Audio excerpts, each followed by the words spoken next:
even remotely a full-blown study on tithing, which would take quite some time. But let's go over a few passages, and what I'll do is I'll bring my Bible program up so you can take a look at that directly. So give me a moment and I'll do that. We'll just look at a few verses, and I'll give you just a sense of a few things that I feel about tithing these days. Okay. All right. So I'm going to use an NASB for today.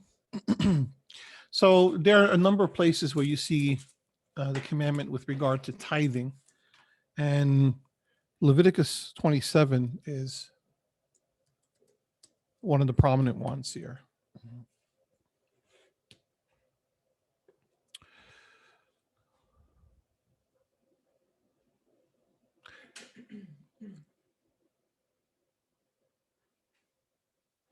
Hold on just a moment. I say just hold a minute.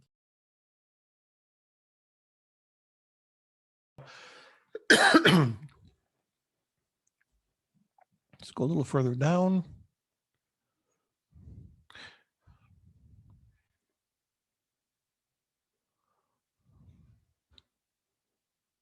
With verse 30. So thus all the tithe of the land, and if you look at the word tithe, you see at the bottom there, it says ma'aser. Okay, so that comes from the word that means a tenth of something. Thus all the tithe of the land, of the seed of the land, or of the fruit of the tree is Yahweh's. It is holy to Yahweh. If therefore a man wishes to redeem part of his tithe, he shall add to it 1/5 of it. For every 10th part of herd or flock, whatever passes under the rod, the 10th one shall be holy to Yahweh. He is not to be concerned whether it is good or bad, nor shall he exchange it. Or if he does exchange it, then both it and its substitute shall become holy. It shall not be redeemed. So you see that the tithe, the 10th of it, of the seed of the land, of the fruit of the tree, and by extension, 10th part of the herd, the flock, etc. That 10th is dedicated to Almighty Yahweh. And so immediately you see that there's an agricultural application to the tithe, and an application dealing with herds and flocks and the like. And people that I've associated with in congregations in the past, we've always associated just from an extension of this into our modern times, if you will, that whatever quote unquote field we're in, whatever work that we do, whatever our profession is or our career is, that whatever revenue, whatever income we get, maybe income is a better word, whatever income we get as a result of that, that we take 1/10 from that. And that makes sense. It's a bit of a stretch, but we live in a modern society. We don't live in a fully agricultural society. So we're trying to go for the principle that's behind the law, and in this case, the law of the tithe. So 1/10 of our pay, for example. The bigger issue that I have with regard to tithing, and here's my stance. I mean, maybe I should say the stance first before I talk about any issues I have. It's my opinion that that tithing is tied to the sanctuary, and that therefore it is not a binding commandment to us today without an official sanctuary, either a tabernacle or a temple. I believe that there's another way that we are supposed to fund any needs of the ministry that's not tied to the tithe per se. And the main reason I say tied to the sanctuary is because the tithing law was given predominantly at a time, yeah, absolutely, was given predominantly at a time when the priesthood was in effect, and the Levites were doing their thing. Now, you look at something like Hebrews 7, and when you look at Hebrews 7, it tells you that tithing in effect really predated Levi, right? That's the whole point. So if you go to Hebrews 7, people use Hebrews 7 as a proof for tithing. And I believe it's a misuse of Hebrews 7, which is why I don't put a whole lot of credence in it as a proof specifically for tithing, because that's not the point of Hebrews 7. Hebrews 7 wasn't put in there so that we can go back to it and say, well, this is proof that we should be tithing. That's not what it's there for. I went through some of this material in Hebrews a couple of weeks ago, but that's not the main point of this passage here. But it does tell you, reading with, well, just to start from number 1, verse 1. For this Melchizedek, king of Salem, which you see in the book of Genesis, priest of the Most High, El, who met Abraham as he was returning from the slaughter of the kings and blessed him, to whom also Abraham apportioned 1/10 of all the spoils, was first of all, by the translation of his name, King of Righteousness, and then also King of Salem, which is King of Peace. Without father, without mother, without genealogy, having neither beginning of days nor end of life, but made like the son of Elohim, he remains a priest perpetually. Now observe how great this man was, to whom Abraham, the patriarch, gave 1/10 of the choicest spoils. So this is a description of how Abraham gave it. Thank you. How Abraham gave 1/10 to Melchizedek. And those indeed of the sons of Levi who receive the priest's office have a commandment in the law to collect the tithe from the people, that is, from their countrymen, although they are descended from Abraham. And that's in the Torah too, that even the Levites had the tithe. So the tithe was given to the Levites, but then even the Levites had the tithe. But the one whose genealogy is not traced from them collected 1/10 from Abraham and blessed the one who had the promises.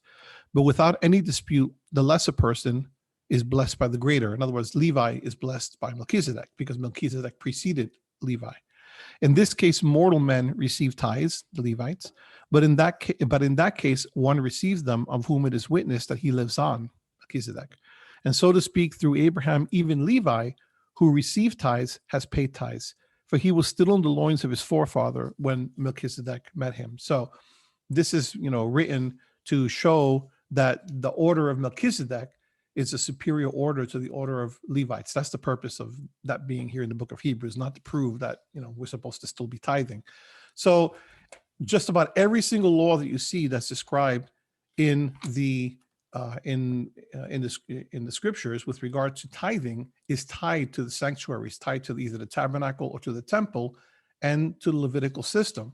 So to take one particular passage and then to create an entire doctrine out of it, I think is misusing that particular passage of scripture.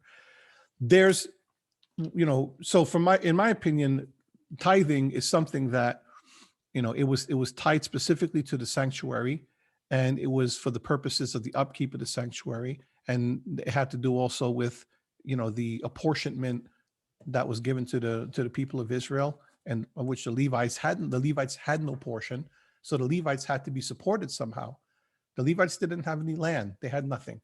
They were dedicated completely to service, to teaching, to the service of the sanctuary. So they had to have a means by which to be supported, and the tithing system was done for that purpose. So when I look at that, and I look also at the New Testament, and other than that one passage in Hebrews 7, I don't see any other passage of scripture where tithing is described. I do, however, see offerings described. And it's my view that is the way that we're supposed to support the ministry this day, by free will offerings. And there's precedence in scripture. I'm not going to go through every single verse because it'll take forever. But when you look, for example, at Exodus 25, and you're collecting, well, let's go there. Let's go to Exodus 25.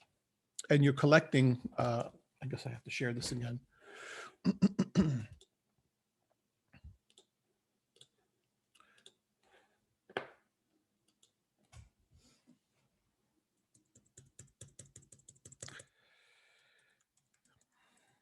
And you're collecting materials for the construction of the tabernacle, right? Then Yahweh spoke to Moses saying, tell the sons of Israel to raise a contribution for me, right?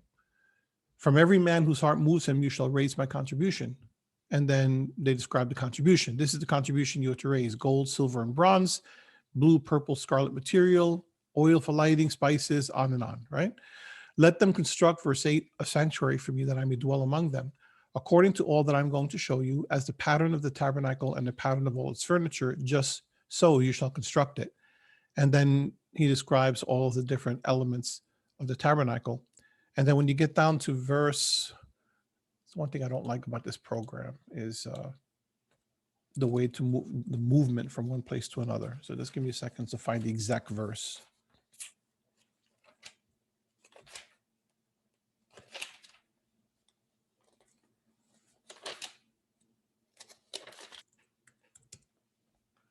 Then Moses assembled all the congregation of the sons of Israel and said to them, these are the things that Yahweh has commanded you to do. And then he goes into the commandments about the Sabbath. And then down in verse 10, let every skillful man among you come and make all that Yahweh has commanded, the tabernacle, his tent, its covering, etc. Okay, that's not what I'm looking for. I'm sorry, hold on. 20, verse 20. Okay. Then all the congregation of the sons of Israel departed from Moses' presence. Everyone whose heart stirred him and everyone whose spirit moved him came and brought Yahweh's contribution for the work of the tent of meeting and for all its service and for the holy garments. Then all whose hearts moved them, both men and women, came and brought brooches and earrings, signet rings, etc., right? And then it got down to the point that they had too much. So verse 29, the Israelites, all the men and women whose heart moved them to bring material for all the work, which Yahweh had commanded through Moses to be done, brought a free will offering to Yahweh. And then at some point, he had to ask them to stop bringing because they had too much. And I have to go look up the verse. So, but just take my word for it that he said too much, where we have more than what we need. You don't need to bring anymore. I view that as being the pattern for the apostolic assembly to take in what they need in order to do the work. Because like I said, every other passage that you see with regard to tithing is tied specifically to the sanctuary. It's tied to the Levites. It's tied to the tabernacle. It's tied to the temple service. And I don't see it mentioned at all in the New Testament because there is no priesthood anymore, and there is no Levitical system per se anymore. And the people who want to insist upon that, they will say, well, like the elders are kind of like the modern day priesthood and the modern day Levites. No, they are not. Levites and priests are very specific offices, separate and distinct. And quite frankly, it was a major offense for anyone who was not a priest or a Levite to act as if they were a priest or a Levite. So, you have very rare exceptions, like when David and his men ate the showbread when David was on the run, because David was on the run and he and his men were hungry, and the priests allowed them to have the showbread. But that was an exception because of the extenuating circumstances. But you look at someone like Saul, who was king, and he was anointed king, and yet when he tried to offer a sacrifice, because he refused, he just didn't want to wait for Samuel to come, who was a priest. He was supposed to wait for Samuel to come as a priest, do the offering, and then go out to war and do what he had to do. But because Samuel was a little bit late getting to his circuit, he attempted to sacrifice himself, and it was a great offense. And that was one of the final things that he did that caused Yahweh to pull the kingship away from him. So elders and ministers in the present day are not priests, they're not Levites, and I don't believe that we're entitled to collect tithes. And that's my bottom line position on that. So 27, 30 to 33. Yeah, that's what I just read. The version we have says a tenth is holy to Yahweh, no mention of the sanctuary. Yeah, but it's true, but you have to look at that in connection with everything that's being described in the book of Leviticus and everything that's being described by extension, Exodus, Numbers, Deuteronomy. And there's a whole system that's involved here. The way that was done was by presenting that to the Levites. That's the book of Leviticus, right? You presented that to the Levites. Let me see if I can find another passage here to help explain that a little bit better. Yeah, it's holy. Of course, it's holy to Yahweh. I'm not saying that it was presented to the Levites because the Levites were entitled to it, but the Levites were the representatives who were going to receive it on Yahweh's behalf and administer it. Okay, so let me find this. Okay, hold on.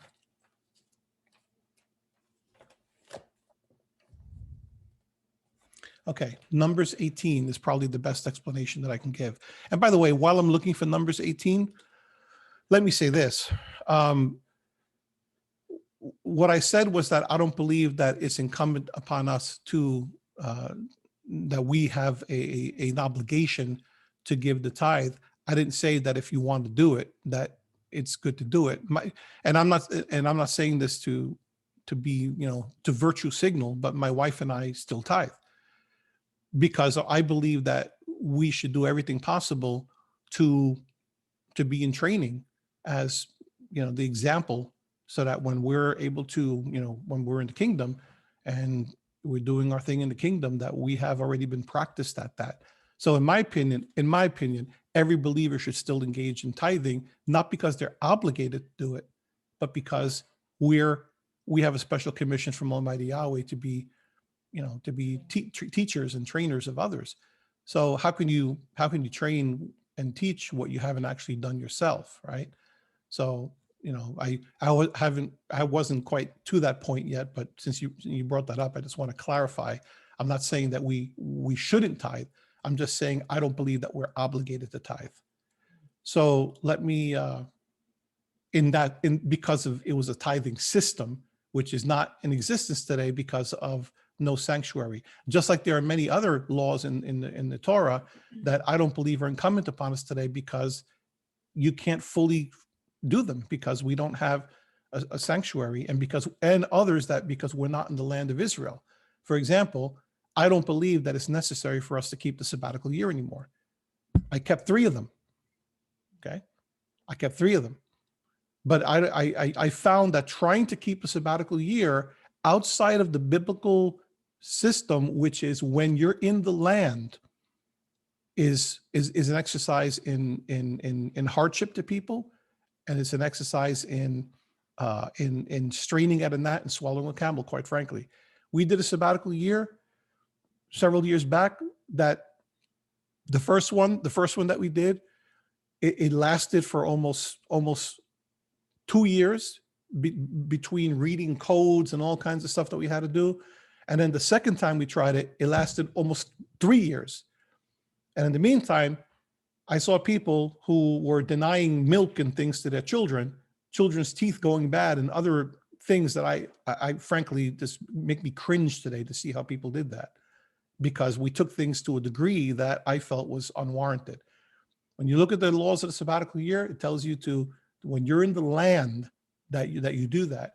And I remember that was a point of not contention, but it was a point of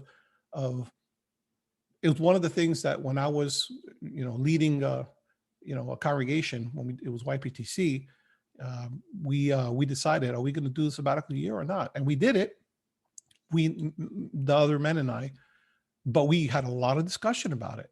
And one of the things that we discussed was is it necessary, not being in the land of Israel, is it necessary for us to do a sabbatical year? The Jews today do not keep the sabbatical year. And now you might say, well, they don't do a lot of things because they follow rabbinic law. That's a fair point. But as far as I know, neither do the Karaites keep the sabbatical year. I have to double check and see. I don't think that they do. I think one of the reasons is because we can't pinpoint when the sabbatical year occurred. But, we're not in the land. So I only bring that up as a means of comparison to say that there are certain laws that are written in the Torah that were in place under certain conditions. And if those conditions no longer exist, it's not binding upon us to do it. So, so I believe that with the tithing law, that's the way it is. We're not, we don't have that system in place. So therefore we're not required to do it, but that is still, from a spiritual perspective, it's a good practice to do it. But I would never, ever, which has been done, and probably in some circles still is done today, not circles that I'm involved in, but, it's used as a litmus test for people. And I have a serious problem with that. It's used to judge people's spirituality. And as a matter of fact, I won't mention names, but when I was part of YPTC, when we started, one of the reasons why we started that organization was because we left the other one, right?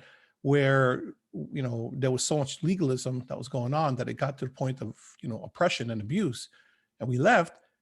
And then with regard to certain elements of the Torah, we were still trying to find our way and figure out, okay, should we do this? Should we do that, et cetera? And one of the things that came up was the whole issue of tithes and offerings, and tithes in particular, to the point where, yeah, misuse of tithes, absolutely. To the point where, one of the fellas, he wanted to stop sending CDs of teachings to people when looking on a tithe list and seeing, have they been tithing? And if they haven't been tithing, stop sending them, in other words, if they're not paying for it, why are they going to get it? And anyway, let's just say I objected strenuously. We were not going to go down that road. But you know what? There are people who use the tithes for that purpose. Even within Christianity, okay? I've always found it fascinating, and I don't want to speak for all of Christianity because that would be broad brush, of course, right? But there are many Christian churches that the law, no way, It's already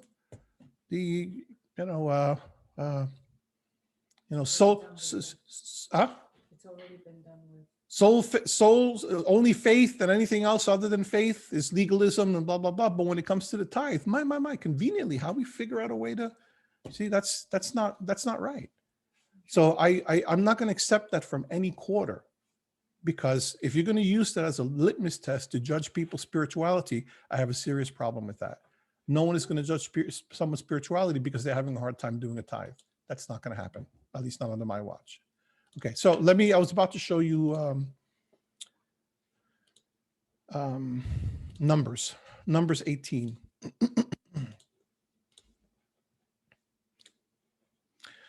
Okay.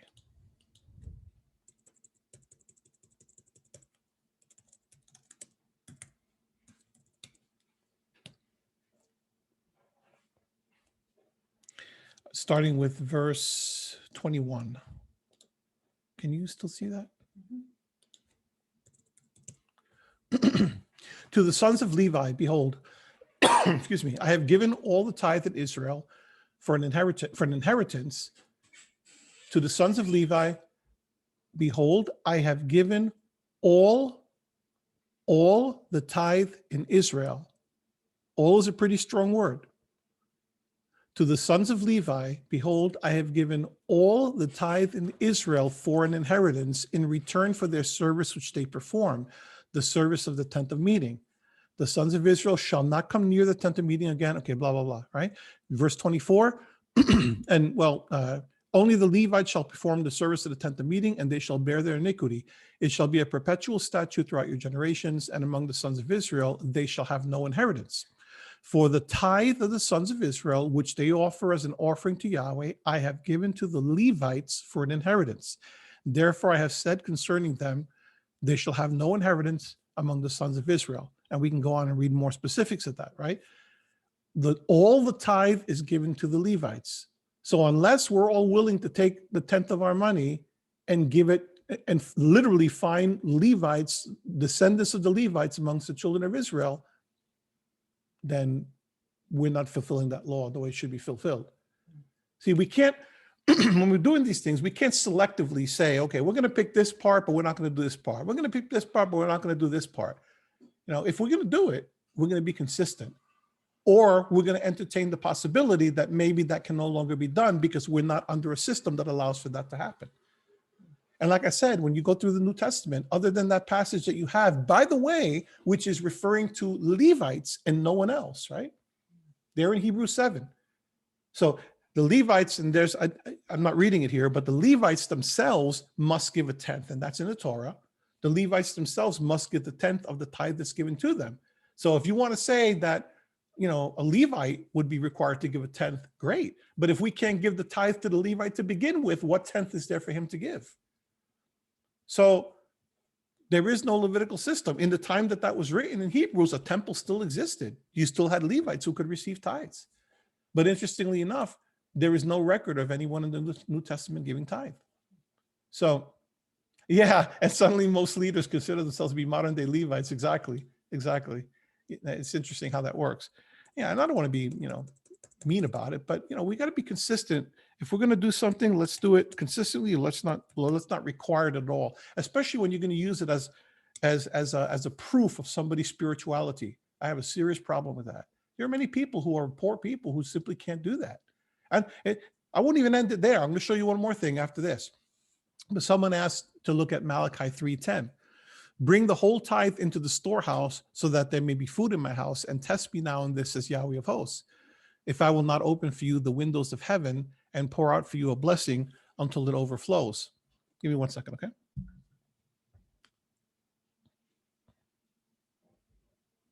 Wow, it's amazing that we were actually, so that there may be food in my house, and test me now in this, says Yahweh of hosts. If I will not open for you the windows of heaven and pour out for you a blessing until it overflows, then I will rebuke the devourer for you, so that it will not destroy the fruits of the ground, nor will your vine in the field cast its grapes, says Yahweh of hosts. All the nations will call you blessed, for you shall be a delightful land, says Yahweh of hosts. Okay,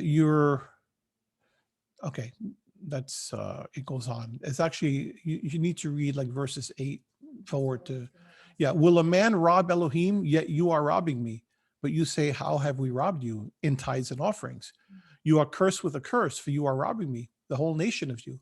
Bring the whole tithe into the storehouse so that there may be food in my house, and test me in this, etc., etc. So I have seen people, religious people, and in some cases ministers, use a passage like this to shame and guilt people into giving a tithe. I have a serious problem with that for the reasons I've already described to you. First of all, we'd have to look at when the time period in which Malachi was presenting this, which was obviously a time period in which a sanctuary still existed. Scholars, by the way, don't know exactly who Malachi was. They think Malachi, he was anonymous. Unlike some of the other prophets, you can't quite pinpoint him in a particular time period. But most scholars are agreed that whoever it was fits around the time period because of internal evidence in the book, right around the time of when Ezra and Nehemiah were, trying to restore worship in Israel. So that would have been, beyond Solomon's time. Right. Obviously, there was no temple at that moment. Okay, but there would be a temple in the future. So, but there's still some kind of a system in place because you still have Levites and you still have Israel trying to come up with a system of worship, and they're doing something that would allow for a system of tithes. So to take something like this and to take it out of context is problematic. If this same verse had not been spoken by Malachi, but had been spoken by Paul in one of his letters, then I might say, right, okay, we have to take a really close look at this. But that's interesting, is that we want to selectively sometimes pick and choose, and you can't do Bible interpretation like that. Find me a single verse where Peter or Paul or anyone was talking specifically about tithing, and they had opportunity because they had a lot of poverty in the assembly. But you don't see that. What you do see, and by the way, the temple still existed at that time too, right? So that would be pretty interesting, that if tithing was such an important doctrine, why isn't there anything written about tithing? Well, because it would have been understood. Not necessarily. By that time, they would have been breaking their relationship with the temple, with the physical temple, because it was a corrupted system of worship. So what you do see in their reunions is you see them collecting. They're always collecting offerings. When Paul, writes to the Philippians, he's writing to them to thank them for an offering. And when look in the book of Acts, Paul is being sent with Barnabas somewhere, or Paul is being sent with Silas somewhere. What is that being done in the context of? Is being done in the context of bringing offerings to people who need it, that are in poverty throughout the assemblies. So there's a lot in there about collecting of offerings. So, in my donations, yeah, when I say offerings, you call it donations, call it gifts, etc., right? So, I say the more people want to give, the better. I mean, I just read from Acts chapter 2 recently, yesterday, maybe, or the day before, where it talks about how they were collecting, and or was it this morning that I talked about how they sold their possessions so that they can come up with money to help the assembly, right? So, yeah, I mean, we still need money to get things done. Paul was giving offerings, right? When you look at 1 Corinthians, though, let's go there to 1 Corinthians 9. You would think that if tithing is an important There's an important teaching that the apostles were going to do it head on because they had monetary needs. But there's nothing. Am I not free? Am I not an apostle? Have I not seen the master? Are you not my work in the master? If to others I'm not an apostle, at least I am to you, for you are the seal of my apostleship. He's making a case for him receiving offerings, right? And then he says down here, you shall not muzzle the ox while he is threshing, is a biblical quotation from Deuteronomy, down in verse 9. Elohim is not concerned about oxen, is he? Or is he speaking altogether for our sake? For our sake it was written, because the plowman ought to plow in hope, and the thresher to thresh in hope of sharing the crops. If we sowed spiritual things in you, is it too much if we reap material things from you? If others share the right over you, do we not more? Nevertheless, we did not use this right, but we endure all things so that we will cause no hindrance to the gospel of Messiah. Do you not know that those who perform sacred services eat the food of the temple, and those who attend regularly to the altar have their share from the altar? So also Yahweh directed those who proclaim the gospel to get their living from the gospel. But I have not used none of those things. I am not writing these things so that it will be done in my case. So it'd be better for me to die than any man make my boast an empty one. So, so he's talking about receiving offerings is what he's talking about here. So he's saying that, I'm a minister of the word and I'm worthy of getting these things. He's not saying it to make an appeal for them to send it to him. You understand? There's context here. His ministry credentials have throughout the New Testament, he's getting questioned about his credentials. And someone apparently is criticizing him, saying that he's money hungry because he's accepting these offerings to live after, to preach. And he's saying, first of all, I'm not really accepting a lot because I'm working on my own. But even if I did, I'm still worthy of it because I'm a minister, and you're not supposed to muzzle the ox when it's threshing grain. But again, this would have been the perfect opportunity to say, hey, I should be getting tithes and offerings. Doesn't say that. There's not a single New Testament verse, not one, where you're going to find a mention of apostles or ministers in the word getting tithes. Offerings, yes. Right? And I equate that to, like I said, what I showed you in Exodus and other places about free will offerings. Now, the other place I was going to show you, did we have another question there? I thought I saw another question. Who put the dietary laws or brought up the feast days and What Sabbath? I've seen in the scriptures in the New Testament, the dietary laws explanation in Acts and everything. Oh, I see what you're saying. Okay, so yeah, so you have comparable scriptures that are witnesses to some of the other things that we teach about dietary laws, et cetera, and Sabbath, but not for tithe. I agree. And it's not that every single thing in the Torah is going to be prescribed in the New Testament, but tithing is a major doctrine. Major doctrine. You would expect major things to appear in some way, shape, or form, and it doesn't. So, to encourage people to tithe, more power to you. I'm all for it. Like I said, it's a good thing. It's a good practice to get into, but to insist that some central organization, this is where I have the heartburn, to insist that some central organization be custodians of that tithe, I do not accept that. And I know that there will be people in Sacred Name Movement, in other words, that they would fight me tooth and nail on that. And I'm not going to fight with anybody, obviously, but I mean it metaphorically.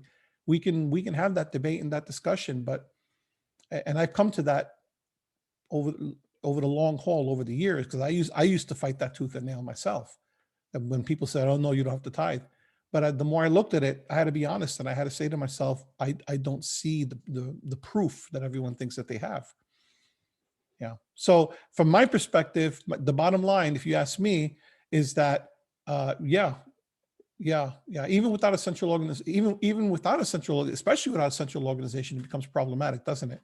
So so when you look at the big picture, I'm always going to be in favor of that term that we've used in the past, fulfilling all righteousness, right? And fulfilling all righteousness means that you do what you can to keep the Torah to the extent that you can. But to insist, here's where I have the heartburn, to insist that people do it as a test of their dedication and faithfulness, I believe is wrong. And I believe that when that is used to get to guilt and shame people, I have a problem with that. You know what I believe?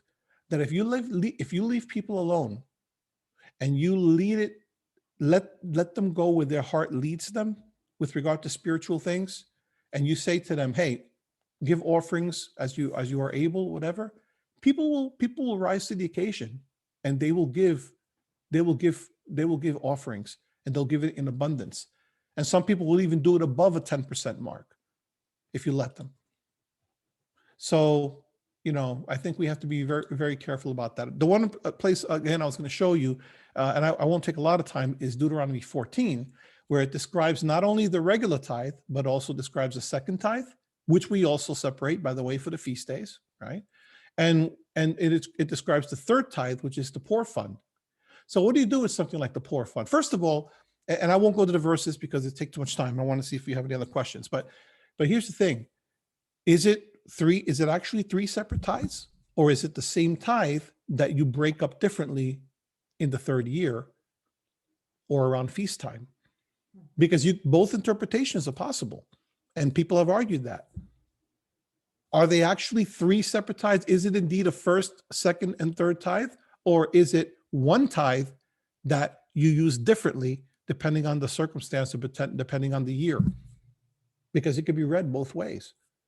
Now, I've always come down on the side that is three separate tithes, but that's a pretty big burden for people to take 30% of their income every year.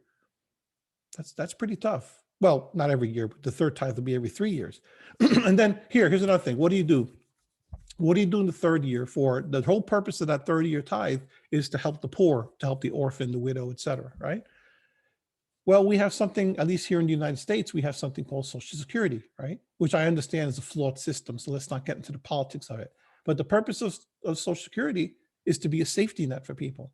And it's a certain amount of money that comes out of the paycheck, which I don't even know what it is these days. What is it, 6%? I don't even know. Okay. But whatever it is, you already have automatically, typically in a company, unless you're doing something under the table or whatever, you automatically have Social Security being taken out of your, it's not even up to you. You have to pay into that. And 7.5%, well, is what it is. Okay. So then what I told people in the past is if you want to do a third year, poor tithe, great, do it. But, if it's 7.5%, I'd say give 2.5% and make up to 10%, because 7.5% is already going into a safety net fund. I mean, if you want to do the full 10%, more power to you. But when we have suggested that to people in the past, we have said to them, just make up the difference between what the current percentage is in Social Security, so that you can give the full 10%. You'll be fulfilling it, you see. But there are some people that if you don't give the third tithe either, again, you're being judged as you're taking the holy thing, and I just don't have time for those kind of arguments anymore. I think that they're in poor taste, and I don't think that they're biblically supported. So, like I said, I am absolutely willing to hear from other people that disagree with me, and and I suspect that I would run into folks who have other arguments, and maybe there's something I'm not seeing, right? Yeah, and that's another problem, right? The comment is the third tithe is seldom used for the poor in some organizations. Yeah, that's another problem. And then what do you do with it? Well, if you technically, according to the scriptures, if you use any part of that tithe for anything other than the poor, you're in violation.